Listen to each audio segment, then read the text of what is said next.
Think about lying down in your bed tonight, closing your eyes just like you've done 1,000 times before and never opening them again. No struggle, no pain you'll remember, just total silence. This happens much more often than most people realize. Every single year, hundreds of thousands of adults over the age of 50 suffer heart attacks and strokes while they are fast asleep. And here is the most chilling part. For the vast majority of them, the cause wasn't a rare disease, bad luck, or family history alone. It was actually something they were doing every night, believing it was completely safe. In the next few minutes, I'm going to reveal the nighttime habits that quietly turn sleep into the most dangerous moment of the day for your heart and your brain. More importantly, I'll show you exactly what you can change starting tonight to stay safe. What you're about to learn is not a theory. It is not a scare tactic. It is medical reality. My name is Dr. Allan Nabdell, and I've spent my life studying the hearts of people over 50. If that is your age group, this message could literally save your life. Now, I want you to really think about what happens when you turn off those lights and the house goes quiet. Most of us believe that when we go to sleep, our bodies just shut down to rest. We think of it like parking a car in the garage and turning off the engine. But in reality, for your cardiovascular system, what happened during sleep is the most active and critical time of the entire day. It is anything but a shutdown. This is when your heart is supposed to slow down, your blood pressure is supposed to drop, and your brain is supposed to flush out all the trash and metabolic toxins that built up during your waking hours. This is the period of time where your cells regenerate and your blood vessels repair the damage from the day stress. We call this the dipping phase, and it is the only time your heart actually gets to recover from the stress of living. Think of your heart as a pump that has been working for 60, 70, or 80 years without a single second of rest. It doesn't get a weekend off. It doesn't get a vacation. Sleep is the only break it gets for the entire day. But for millions of Americans over 60, this recovery never happens. Instead of resting, their hearts are forced to race. Instead of their blood pressure dropping, it spikes to dangerous levels that the body wasn't designed to handle in a lying down position. When you are standing up, gravity helps move blood. But when you are flat on your back, your heart has to change its entire strategy. And the worst part is you are completely unconscious while it's happening. You have no idea that your body is in a state of total physiological panic until it's too late. You are essentially fighting for your life while you are trying to dream, and your heart is screaming for help while you are fast asleep, unaware of the danger building. Up inside, let's look at the very first habit that creates this midnight panic. It's something almost everyone does, and most people think it's just a normal part of a relaxing evening. I'm talking about eating a heavy meal late at night. Now, I'm not just talking about junk food or fast food, even a healthy large dinner. Maybe some steak, potatoes, and a salad at 8 Mile or $9 p.m. can be the dangerous habit many people do at night death sentence for someone over 50. You might think you're just fueling your body, but you're actually sabotaging your internal clock. Here is the simple 5th grade science of why this happens. And I want you to picture this in your mind. Your body only has a certain amount of blood, usually about 5 liters in total. When you eat a big meal, your digestive system becomes the absolute priority for the body's resources. Your stomach and your intestines demand a massive amount of that blood to start the complex process of breaking down that food, churning it, and absorbing nutrients. This requires an incredible amount of energy. But when you lie down to sleep, your heart is trying to enter its low power mode. By eating late, you are forcing your heart into a blood flow war. Your stomach is pulling blood one way to handle the digestion, and your heart is struggling to keep enough blood flowing upward to your brain and your vital organs. Imagine trying to run a full marathon while you're trying to take a nap. It just doesn't work. When your stomach is working overtime at 2 a.m., your heart rate doesn't drop to its resting state. Your blood pressure stays high because the body thinks it's still in work mode. In the medical world, we call these people non-dippers. If your blood pressure doesn't dip at night, your risk of a stroke in the early morning hours goes up by more than 400%. It is the single greatest predictor of a cardiovascular event in seniors.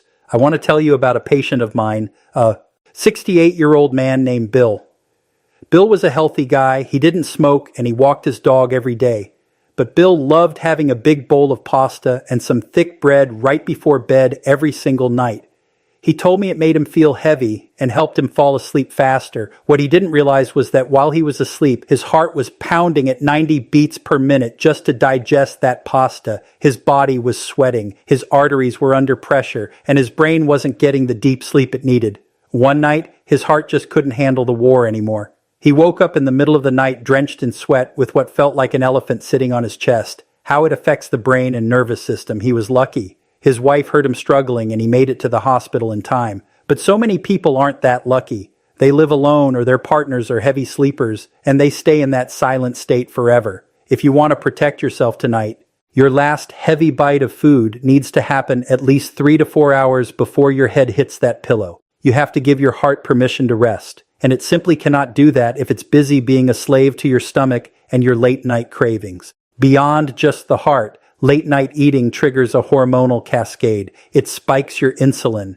When insulin is high, your body cannot produce the growth hormones needed for tissue repair. So, not only is your heart working harder, but it's also losing its ability to fix the wear and tear on your valves and vessels. This is a double-edged sword that cuts deep into your longevity and your heart health. But there is another habit that is even more common, and it's one that people actually do because they think they are being smart and healthy. I hear this from my patients every single day in the clinic. They tell me, I stopped drinking all liquids after 600 p.m. because I don't want to get up 3 times in the middle of the night to use the bathroom. I understand that completely. Broken sleep is frustrating. It increases the risk of falls in the dark and it makes you feel tired the next day. But I want you to listen very closely to what happens inside your veins and your arteries when you go to bed dehydrated. Your blood is mostly water. When you are dehydrated, your blood volume drops, but the solid parts of your blood, the cholesterol, the platelets, the calcium, and the waste products stay the same.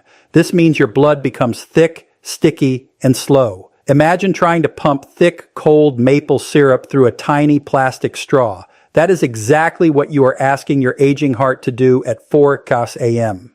When the blood is thick, the friction against the walls of your arteries increases. This friction causes inflammation, and inflammation leads to the buildup of plaque. As you sleep, you are constantly losing moisture. Every time you breathe out, you are losing water vapor. Every impact on heart and blood circulation time you sweat, even a little, you are losing water. If you start the night dry, by the time 3 out rolls around, your blood is at its absolute thickest. This is what we call the golden hour for blood clots. Because the blood is moving so slowly, the platelets start to clump together like wet sand. If one of those tiny clumps gets stuck in a narrow, stiff vessel in your heart or your brain, the lights go out. This is why the highest number of strokes and heart attacks happen right before dawn. Your blood was just too thick to flow through the pipes. The solution isn't to flood yourself with a gallon of water right at bedtime, because that will obviously keep you awake and cause other issues. The solution is a steady trickle. A small 4 oz glass of room temperature water an hour before bed combined with a quick trip to the bathroom won't hurt your sleep as much as thick, stagnant blood will hurt your heart. Think of it as greasing the pipes for the night ahead. You want your blood to be like a flowing river, not a stagnant swamp. Now, let's talk about the silent thief that many seniors ignore because they just think it's normal snoring. We often joke about snoring, but for many, it's a warning sign of a deadly condition. If you wake up gasping for air, or if your spouse tells you that you seem to stop breathing for a few seconds before making a loud snorting sound, you are in danger. In these moments, you are putting a massive, unbearable tax on your cardiovascular system. This is sleep apnea. But I want you to think of it as nighttime suffocation. Every time your airway closes and you stop breathing, the oxygen levels in your blood crash. Your brain, which is the most oxygen-hungry organ in your body, senses that you are dying. In a state of total panic, your brain sends a massive jolt of adrenaline, the fight or flight hormone, to your heart to wake you up. So you'll take a breath. Your heart rate might jump from a peaceful 60 beats per minute to 120 in a split second. Your blood pressure skyrockets to levels that would be high even if you were fighting an intruder. This can happen 20, 30, or even 50 times every single hour. Imagine if someone walked into your room every few minutes while you were trying to sleep and popped a loud balloon next to your ear. That is exactly what your heart is experiencing. This constant warning, signs your body gives before sleep shock to the system night after night, scars the heart muscle. It makes the walls of your heart stiff and thick. Eventually, it leads to something called atrial fibrillation, which is a fancy way of saying your heart loses its rhythm and starts beating like a bag of wiggling worms instead of a strong, steady pump.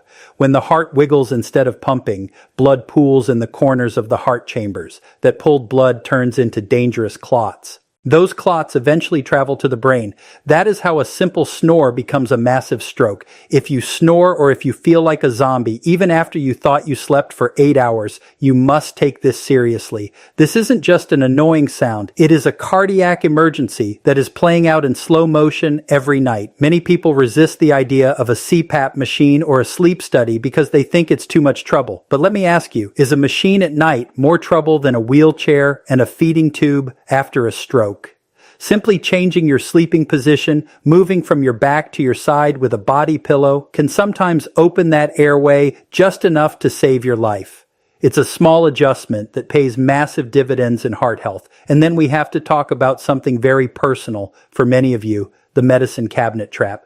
This is for everyone watching who takes pills for blood pressure, cholesterol, or heart health. Many of my patients are very disciplined. They never miss a dose, but they are taking their medicine at the wrong time of day. Most people take their blood pressure pills in the morning because it's part of their getting ready routine right next to their coffee. But remember what I said about the midnight spike. For many people over the age of 60, their highest and most dangerous blood pressure readings don't happen while they are stressed at work. They happen while they are asleep, specifically during the REM phase of sleep when the brain is active. Who is at the highest risk? If you take your medicine at 8 a.m., the concentration of that drug in your blood might be wearing off by the time you actually need it most, which is that dangerous window between 2 a.m. and 5 a.m. Recent large-scale medical studies have shown that for a specific group of seniors, moving their blood pressure medication from the morning to the evening reduced their risk of a fatal heart attack by nearly 50%. Think about that number for a second. You aren't taking a new drug. You aren't paying more money, and you aren't dealing with new side effects. You are simply changing the timing. You are simply changing the time of day you swallow that pill. It changes the pharmacokinetics of the drug to match your body's most vulnerable moments. Now, I want to be very clear. I am a doctor on the internet, not your doctor. Every person's body is different. You must not change your medication schedule without calling your physician first. Some medications like diuretics or water pills should still be taken in the morning. So you aren't up all night in the bathroom. But I want you to have that conversation. Call their office tomorrow and ask, "Doctor, based on my latest readings and my sleep patterns, would I be safer taking my dose before bed?" It could be your most important medical decision. Finally, I want to talk about the physical environment you are sleeping in. This is the temperature trap.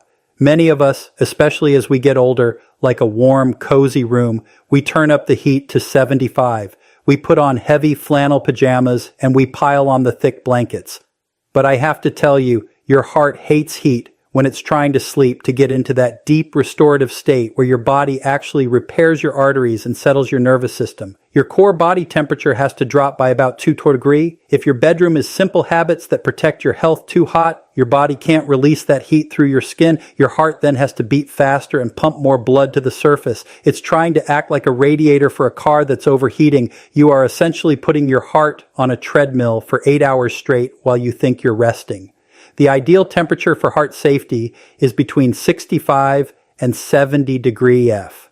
I know that sounds chilly to some of you, but that is the Goldilocks zone for human biology. It allows your blood vessels to relax, your nervous system to switch from alert to rest, and your heart rate to reach its lowest, healthiest point.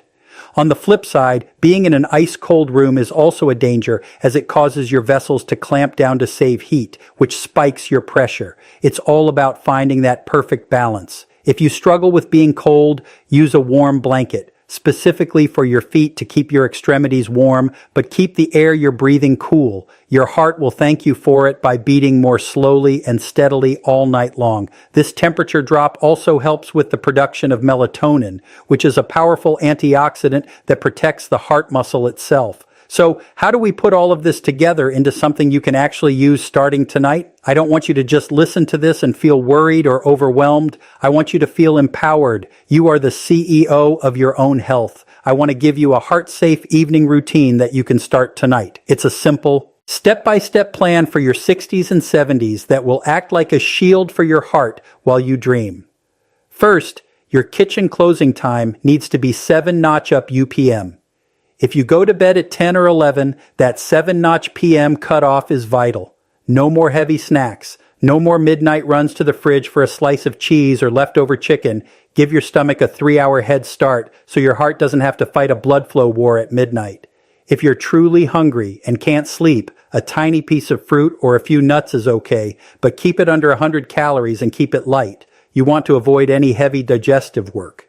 Second, safe bedtime routine. Doctors recommend keep a small glass of room temperature water by your bed. Take small sips if you wake up thirsty, but make sure you've had a few ounces about an hour before you lie down to keep that blood thin and flowing smoothly. Don't guzzle it, just sip it. Third, check your thermostat right now. If it's at 72 or 74, turn it down to 68 degrees.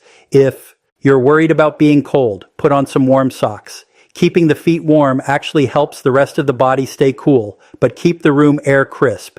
And fourth, this is a life-saving tip that most people never hear, and it's about how you end your sleep. I want you to practice the slow rise. When you wake up in the morning, do not jump out of bed the moment you open your eyes. Even if you're running late or the dog is barking, your body has been in a low-pressure horizontal state for hours. Your blood is pulled in your torso. If you jump up too fast, your heart has to suddenly scream into action, beating violently to fight gravity and get blood up to your brain. This morning jolt is when a huge percentage of cardiovascular events happen. Instead, sit on the edge of the bed for 1 or 2 full minutes. Move your ankles in circles, stretch your arms, take a few deep breaths, and let your blood pressure stabilize. Let the plumbing of your body adjust to being upright.